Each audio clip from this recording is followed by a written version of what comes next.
going on, everybody? Hope you're all having a fantastic day today. Now, ladies and gentlemen, just like clockwork, we have gotten some more leaks for the brand new Battlefield game. It's insane. Every single weekend they host a playtest, it gets completely exposed. They haven't had one playtest ever just be completely closed with no information being leaked out. Now, I want to say this right now. It's not really anything too different. We got a new map and, so on and so forth.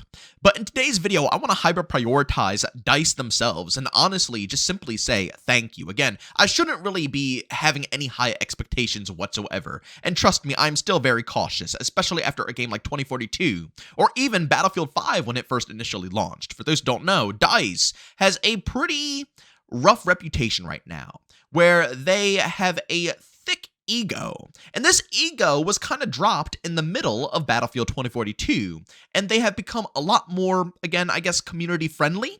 And I think the community was still kind of skeptical on how this was going to be handled. Because in reality, a lot of us thought they were being nice because 2042 was so trash and they needed to be nice in order for us to actually come back to the experience. But Battlefield 5 and Battlefield 2042, you could tell, their egos were above and beyond. 2042 with forcing through the specialist system and making us have to deal with it for like over half the lifespan. So many different design decisions that were just horrendous that they refused to change until once again later on when the game actually failed and, they had to revert everything to bring players back. They still had a bit of an ego. Even in Battlefield 5, there were a lot of things that were at launch that were just atrocious. Like, for example, the amount of ammunition you had. You spawned in with like 2 mags. I swear to God. And over half of your gunfights, you had to run 50 miles backwards, so you couldn't hold any lines of engagement. You always had to retreat just to get more ammunition because nobody was going to drop any ammo for you. It was a rough time. And a lot more other things, including them telling people to just not purchase the game if they don't like what they see, which is massively different. I know people are going to say, well, X-Defiant did the same thing. Not at all. X-Defiant, on the other hand, they put out a roadmap telling the community when the netcode is going to be fixed, and people were still angry with that. So they were saying, it's a roadmap there. If you don't like the roadmap, then, honestly, you might just want to go play something else because we are telling you exactly when it's going to be resolved. It's not like this where they're like, oh, you don't like the design decisions we did within Battlefield 5? Don't buy the game. X-Defiant was actually amazing with that because they listened to the community on almost everything, toning down the movement, changing things around, operator, or I guess you should call them specialist heroes, whatever the heck you want to call them, changes and fixes. They listened to everything. So, they were on top of that, and it's a little bit different of a story. But as I was saying, DICE isn't really the most popular team right now after these past introductions. So going into the brand new Battlefield game, I think everybody was a tad bit worried.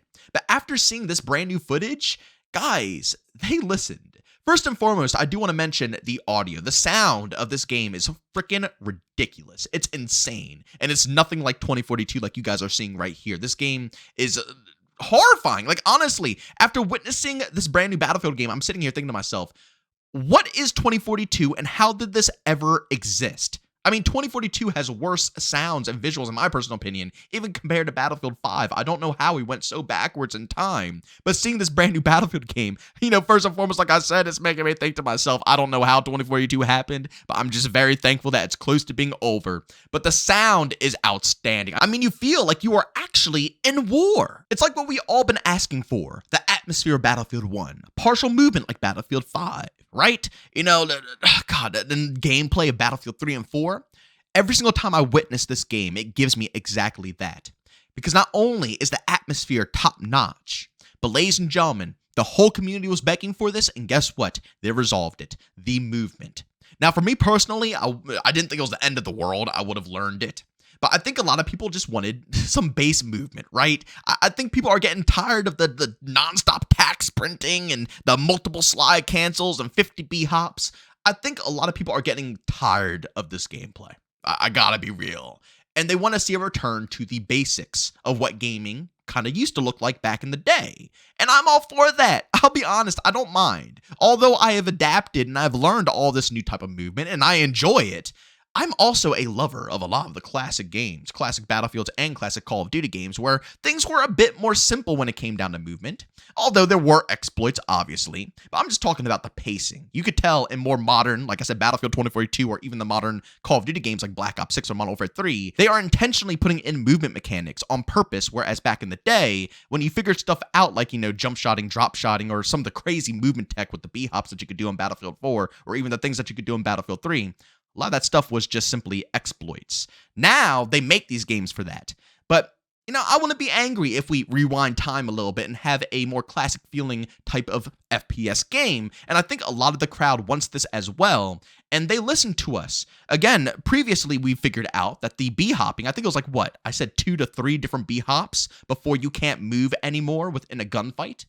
You can't even do one from what I'm seeing, ladies and gentlemen. I have seen players simply jump one time and lose almost all momentum in the gunfight, meaning that they have to actually stay grounded. Now, I haven't seen anybody really slide, but let's be honest, if the jump is nerfed, then the slide jump is going to be much better. I feel like a lot of the mechanics are going to be more so pushed towards using them the way they're supposed to be used, and once again, not spamming anything, which, like I said before, I am completely on that side. And also, ladies and gentlemen, not just the movement, but what I noticed throughout all the footage that I've been seeing is the optimization is on point. I am absolutely amazed. I don't think you guys understand how huge this truly is. Battlefield is not a franchise that drops very smoothly, right? I think we all know this. Every single time a new Battlefield game drops, even everybody's fan favorite Battlefield 4 dropped in an absolutely horrible state. And takes forever to go ahead and recoup itself to become more of a playable game. But for the love of God, this brand new Battlefield game, every single bit of footage I see is so freaking smooth. Now this, of course, can change as we get into the open build of this game, even the beta, where there'll probably be millions of players trying to get into the experience here. It might change a few things up and the performance might start to take a hit. But from what I'm seeing in this pre-alpha footage, it looks so unbelievably smooth. It's sad because I know that 128 players is why the performance for 2042 was so horrendous. It makes me, disappointed because I feel like they could raise the player count and make it work if they actually thought it through and didn't make a disaster like 2042.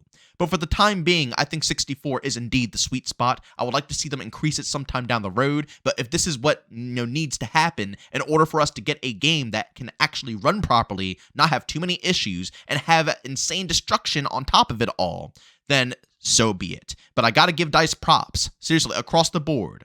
Not only does it seem like they're putting in a real work to make sure that this game is polished, and you could tell that a lot of the team probably ditched 2042, and it was indeed a skeleton team probably trying to rework all the maps and do all these things for 2042.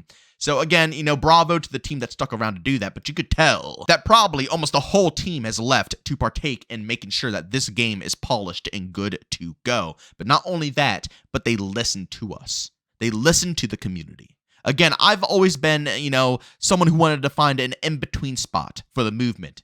But in all reality, something had to change in order for players to be satisfied. They didn't want to play another 2042. And it looked almost identical to 2042 with the way that you can chain B-hops and also slide into a chain of B-hops. It looks way more different now. And if you guys have not seen it just yet with your own eyes, you have to go ahead and do so. Just look up the Battlefield leaked footage. That's probably all you got to look up. Or just scroll on the Battlefield Reddit board, the official board. I swear, you'll find tons of leaks, tons of information, tons of video footage, and you will be living large and lavish, ladies and gentlemen. I can promise you that. But seriously, thank you, DICE. I probably shouldn't be saying thank you just yet because, God, I'm so scared of being screwed over right now. It's insane. And I don't want to, make it seem like I've already fallen in love or, fallen for the trap. But it's true. The community asked for something and they listened. And they've been doing this ever since the middle of 2042 all the way up until this very point in time. I hope this communication stays. I hope they can keep this up, because if they do, they will probably be one of the only AAA teams that are very, very active with their audience. XDefiant was that. Sadly, it's getting shut down. Call of Duty can't seem to thread it together. So, shoot, DICE, please. Come on in and show the community you care about them. Show them that you understand what they need and want and put it out there. It will really be outstanding if we could see a solid Battlefield launch and experience. But ladies and gentlemen, as always, if you enjoyed today's video, leave a like. If you hate it, leave a dislike. Don't forget to subscribe and hit that bell. I post daily here at 8 morning Eastern Time. And of course, if you guys are interested in my live streams, I stream Monday through Saturday over on Twitch, starting between 12 to 1 p.m. Eastern Time. Of course, if you guys are interested, got to link that channel down in the description of this video. But as always, thanks for tuning in, and I'll see you all on the next one. Peace out.